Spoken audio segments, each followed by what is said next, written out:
I killed you, motherfucker. You crazy? I know the fuck they playing with. I don't play no motherfucking games. I'll fuck you up, motherfucker. Fuck you up. I play no motherfucking games. What started as a seemingly ordinary boxing event quickly spiraled into chaos.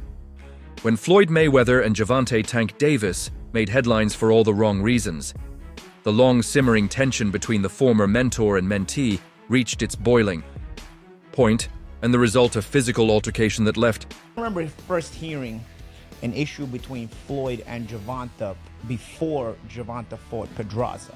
And the issue I heard was that Floyd didn't want Gervonta to stay in Baltimore because he felt there was too many distractions for him in Baltimore, and he wanted to stay in Vegas. And the story I was told at that time was that Floyd gave Gervonta one of his penthouses or one of his apartments in the Palms Hotel, and he said, "This is your apartment. I'll furnish it for you." He got him a Jeep. At the time, Gervonta was not a world champion. He got him like a Jeep, a 4x4. You know, he basically said, "I'll make it comfortable for you. I don't want you to go to Baltimore. I want you to stay here. I don't think Baltimore is the place for you," you know? And what I was told was Gervonta sold all the furniture, sold the Jeep, and went back to Baltimore and bought a Benz. You know, with that's what I was. For real? That's what I was told at the time. So Let's unpack what led to this explosive moment, the history of their beef, and why this fight might be the most shocking chapter yet. In their heated rivalry, it wasn't always like this between Floyd and Gervonta. At one point, they were the unbeatable duo of boxing, Floyd, the retired undefeated legend,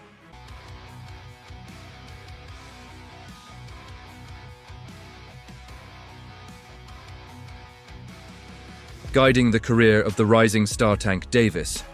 Under Floyd's mentorship, Tank's career skyrocketed. Floyd's expertise, connections, and promotional genius turned Tank into a household name. But behind the scenes, things weren't as smooth as they seemed. So tension started brewing as Tank grew into his own as a fighter and personality. Has the time come, I gotta ask you this, has the time come for Tank Davis to take control of his own career and leave Mayweather Promotions?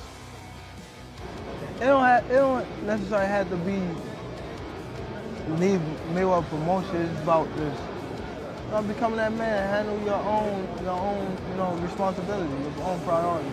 So I feel as though it's my career, so I feel as though I need to be the one to control my career. You know what I mean? So, and it's time. You know what I mean? Everybody don't need to, have them training wheels on them forever. You know what I mean? It's time to, ride their own bike without. Floyd's controlling approach didn't sit well with the fiercely independent Tank. Over time, the cracks in their relationship became public, from social media, jabs to subtle digs in interviews. It was clear the two weren't on the same page anymore. Tank began distancing himself from Floyd, and their beef only escalated. You off that you was like, I gotta do that. A lot of people don't know that what Floyd do. He said. So you feel like it was a sub, like he was subbing you, like, oh, like he was going at me. He was going at me, and I knew for sure he was going at me. That's why I went at him. There's no reason for me to go at Floyd. Yeah, that's what I was thinking. Cause I feel like y'all got, I would say love and hate, but it's been like the last interview you showed them love. This week it was whatever. But is that sometimes like, is it just like big bro, little bro seeing things different, or what is it to you? No, Floyd don't never. He felt as though I'm at that point where as though I passed him. And I'm doing it at a young age. Like when Floyd was 29. You'll see, bro. Yeah. That deal that I'm talking about? Yeah. Oh, that's a part of the deal. He don't know about that yet. But that's bigger than his deal. Damn. Wow. And I'm just releasing it. It's exclusive. That's exclusive. Bigger than Floyd deal? Yeah. Tank don't cap, nigga. That's a lot of bread. You'll see. It's gonna come. When Tank decided to part ways with Mayweather Promotions training, when Tank left Floyd's promotional company, it wasn't just a professional decision. It was personal. Tank wanted to carve his own path and prove he didn't need Floyd's shadow to succeed. This decision didn't sit well with Floyd, who had invested heavily in Tank's rise. Floyd saw Tank's move as a betrayal, while Tank felt it was a necessary step toward independence. Calvin Ford, what does he mean to you when you hear that name? What does he mean when you first hear that? A father. Father. And then he's one of the guys that held a lot of this, like this whole family together. Him with Kenny, But for sure, like, them two, they held the whole camp together, for sure. Wouldn't be here without him? Would you say that? Without Calvin? Yeah, I probably wouldn't be there without him. Just off of the fact of when I was coming to the gym, I was getting that love that I ain't have at home type stuff. So it was always like, Calvin, saying I walked through the gym, Calvin, like, looking for him type stuff. He told me he used to come to the gym and you'd be outside, sleep in front of the gym, in front of the door. Yeah, I used to run from I go to school, and then from school, I go straight to the gym, don't tell my grandma. Things took an even sharper turn when Calvin Ford Tank's longtime coach decided to collaborate with Floyd on an exhibition fight. Tank reportedly viewed this as a personal attack, considering how close and Calvin were. The split wasn't just professional anymore. It was an all-out war of egos over the past year. The animosity between Floyd and Tank has been impossible to ignore from Floyd's subtle digs about Tank's maturity. Floyd left Bob Arum. It's good for them to do it and become their own boss. And then if another guy does it, it's not good for the sport. He's disloyal. And what's wrong with Tank saying he want to be his own boss? And honestly, I've been there. The relationship between them two is very toxic. It's a toxic relationship. It's up and down and up and down. And I'm not going to elaborate to everything that I know, but it's a very toxic relationship. And that's why when I tweet stuff, I don't tweet often, but when I tweet, I may fire off 50 tweets in the day. And that's why when I tweeted certain things about the relationship, Tank retweeted it because he knows. Like, I'm not just gonna say what it is. It's a very toxic relationship. It's back and forth. And I think it will serve him best to go and be. To Tank openly questioning Floyd's loyalty, their feud became a public spectacle. Most recently, Tank has been working with Derek, James, a coach who previously trained fighters against him. Yep, that's right. James trained Frank Martin for his fight against Tank. This move seemed to solidify desire to distance himself from anything associated with Floyd's circle. Meanwhile, Floyd continued to align himself with people close to Tank, almost as if he were trying to prove a point.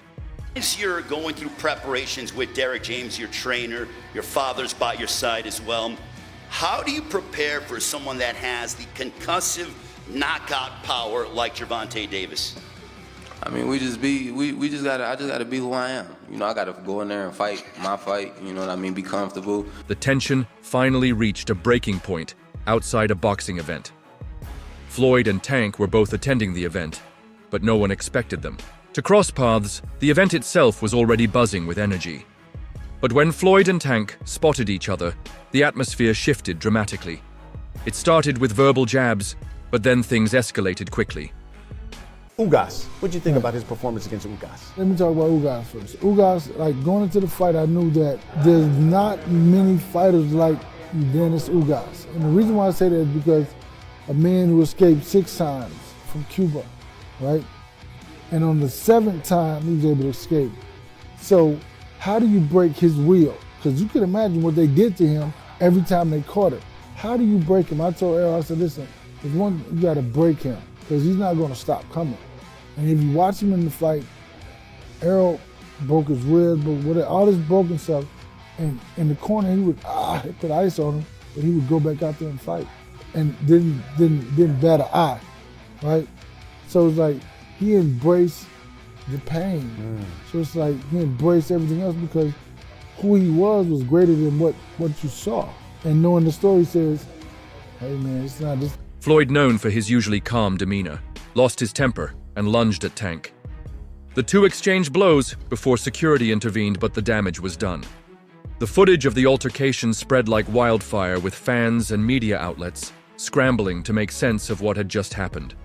Another reason Floyd might have snapped is Tank's career choices. Like, let's be real. 25 is at the next year. I'm out of it. After our second fight. You're out of it? Yeah. Care to elaborate on that? Out of the sport. After our second fight.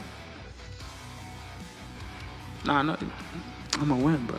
Nah, I could tell you my fights. The guy just announced he's retiring after 2025, and fans are shook But instead, Tank's out here fighting Lamont Roach, a dude he's already beaten multiple times in the amateurs. And I promise you now, I promise you, you better leave them home. You better leave the females home on my mother. You better leave the females home and the kids on my mother. Now watch this, now watch they gonna be, now watch what's different from 10 minutes ago. You know how when they told. What changed? What made this shit trash, garbage? If you got the opportunity to sign a prospect for GTD, who will be? Gervonta, something should have happened during this time, because when I saw you at the Frank Martin press conference, it looked like you were like talks about retirement was not even discussed at this moment, and now it's something you keep on repeating. Is it just because obviously what you've done through boxing since you were a kid and everything? Where's Calvin Ford? Is Calvin Ford and Leonard Edelby usually they're around to? You think you might be gaining love for it though? You never know. They told you say how like I posted for Lenko, right? And like how he said like he was retty, things like that. I feel as though like we've been in it so long that we are. I'm getting tired of it. Like we've been beating our body up so long, but it'd be like situation. Like just now, like where he talking that spark the plug again. Yeah, that's what that all it takes for you. Is that all it takes? Just a little comment. Luckily, now I got a chance to be around Floyd Mayweather. He been calling me now, he been texting me now. The whole last camp, I was in Floyd's gym. He closing down the gym for me. I'm working pads with him. He working pads with me and my brother Kelvin. Me and Kelvin sparring in front of Floyd, like he coaching us. Like now it's like, damn, Shakur, Terrence, and Floyd now. So, man, I honestly think that's God. Like, if you really look at it, what professional fighters out here just have a strong circle as strong as like ours. Like you got the best prospect. You got Shakur, then you got Terrence Crawford, and then outside of our circle, we got Floyd Mayweather also tapping in with us. You know what I mean? Like our circle is really crazy. It's really crazy, and it shows to where when we fight, it's always our opponents. It's like it's never a close fight, even with Terrence. It's never a close fight. But that's what I want, though. I don't want you to fight me like you say going out. It always go like this. It always go like this. Always get you say you feel like you going out to S. I don't want you to feel like you going out. No shade to Roach. But the boxing world was looking for bigger names and higher AQs. No, I think Layman Roach is a terrific fighter. He might be a little over his head with Roach, but you know, when you look at Shakur Stevenson, when you're looking at these other fights that he should really be fighting, he don't want to do them fights. He wants to retire. Yeah. So don't come and but don't come and come at me and go, oh yeah, let's give it all, Barry Big Bollocks, and go, oh yeah, let's give him some stick, and then make out like we want the fight. And then we send an offer over, and then you fight for 15 million, and yet you fight Lamont Roach. Don't do all that. Do you know what I mean? It was a real offer. That was true then. It was a real offer. We offered. I said, listen, you keep talking shit. My promoter's going to get back to you in 48 hours. 50 minutes. Initial offer sent over. But was it Unquail didn't let him out to play? His boss didn't let him out. That's it. So he wants to talk about, 50 million. First offer.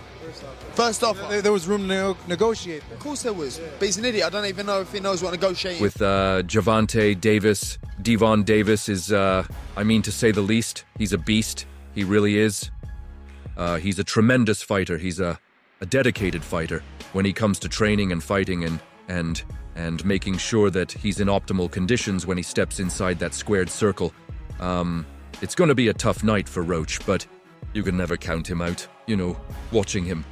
Light Skin posted those messages about me sparring. I was really looking at it like, okay, so what? That I DM'd you about sparring. So what? No cap. Since when y'all take sparring into consideration of shit? So what? So what? What was his point in even doing that? Like, what was he trying to get with it? That I'm trying to ride his coattail? Like, bro, I don't need you. I don't have to fight you. I'm making real. I don't need you, bro. I don't need you, bro. I do not need you, bro. I don't. If you want to fight me, send me a contract, but if you don't, I'm going to be just as popular fighting you or not fighting you. I'm going to make my money fighting you or not fighting you. So don't get it twisted like I'm chasing after you. I'm not chasing you, little dude, little dwarf, oopa loopa. Fight up close and personal. He's sneaky good, which means he can catch you at any time. He can land combinations, sometimes at will, without you even knowing it. You know, he's that sneaky. So, yeah, it's going to be very interesting, but, obviously, Devon Davis has the experience. He has the knowledge, he has that mean streak in him that will take you out with any punch, Floyd. The ultimate boxing strategist has been pushing hard for Tank to take on Kesson Davey, so